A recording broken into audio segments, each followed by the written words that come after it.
জীবন সঙ্গী নির্বাচনের ক্ষেত্রে দিনদারিতাটাকে অগ্রাধিকার দেওয়া, ধার্মিকতাকে অগ্রাধিকার দেওয়া। নবী করিম সাল্লাল্লাহু আলাইহি সাল্লামের প্রসিদ্ধ একটা হাদিস আপনারা অনেকে শুনেছেন। তিনি বলেছেন, তুনকাহুল মারআতু লিআরবা।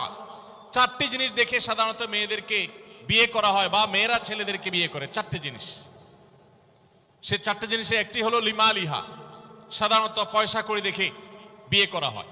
অনেক ছেলে ফেলে আছে দেখবেন, ছেলে ফেলে কি মুরব্বীরাও আছেন অনেকে, যে ছেলে বিয়ে করার জন্য পয়সাওয়ালা বাপের মেয়ে খুঁজে। আছে না নেই? পয়সাওয়ালা বাপের মেয়ে খুঁজে। কত যুবক যে এই পর্যন্ত ছিরকুট লিখে পাঠিয়েছে আমাদের কাছে যে হুজুর বেকারের জন্য কেউ মেয়ে বিয়ে দিতে চায় না। আবার অনেকে লিখে পাঠিয়েছে, হুজুর সরকারি চাকরি ছাড়া মেয়ের বাবারা মেয়ে দিতে চায় না। আছে না এই সমস্যা?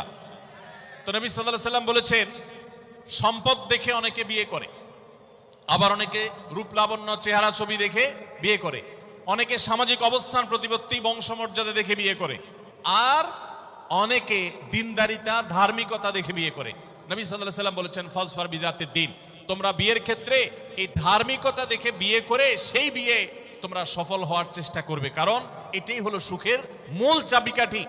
আপনার স্ত্রী, আপনার স্বামী, আপনার জীবন সঙ্গী সঙ্গিনী যদি নেককার হন, আল্লাহভীরু হন, তার যদি কোনো একটা জায়গায় সারেন্ডার করার জায়গা থাকে, তো আপনি নিশ্চিত থাকতে পারেন তাকে নিয়ে আপনি সুখে থাকবেন।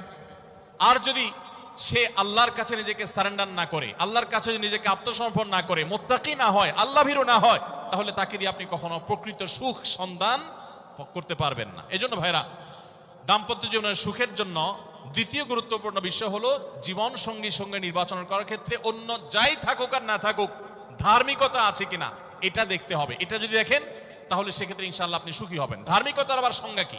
এখানে মুশকিল হলো, আজকাল মেয়েদের বোরকা পরলেই মনে করা হয় ধার্মিক, ছেলেরা নামাজ পড়তেছে মনে করা হয় ধার্মিক। এইটুকুই শুধু ধার্মিকতার সংজ্ঞা নয়। ধার্মিকতার সবচেয়ে বড় সংজ্ঞা হলো কোরআন এবং হাদিসের সামনে সে নিজেকে আত্মসমর্পণ করে কিনা, সে সারেন্ডার করে কিনা, আল্লাহর নির্দেশ পেয়েছে, রাসূলের নির্দেশ পেয়েছে, আল্লাহর নিষেধাজ্ঞা রয়েছে, সেই জায়গায় সে থেমে যায় আর সে আগে বাড়ে না, নিজেকে সমর্পণ করে দেয়, মাথা নত করে ফেলে। এরকম যদি হয় তাহলে সেই ছেলে নিয়েও সুখী থাকবেন, সেই মেয়ে নিয়েও সুখী থাকবেন। আমি বিশেষ করে মেয়ের বাবারা যারা নিজের মেয়ে বিয়ে দেওয়ার জন্য সরকারি চাকরিজীবী খুঁজেন, পয়সাওয়ালা খুঁজেন, বড় বড় পদে থাকা মানুষগুলোকে খুঁজে বেড়ান, আমি তাদেরকে বলি, আপনার মেয়ের জন্য ফজরের নামাজের সামনের কাতারে থাকা যুবকগুলোকে খুঁজে বের করেন।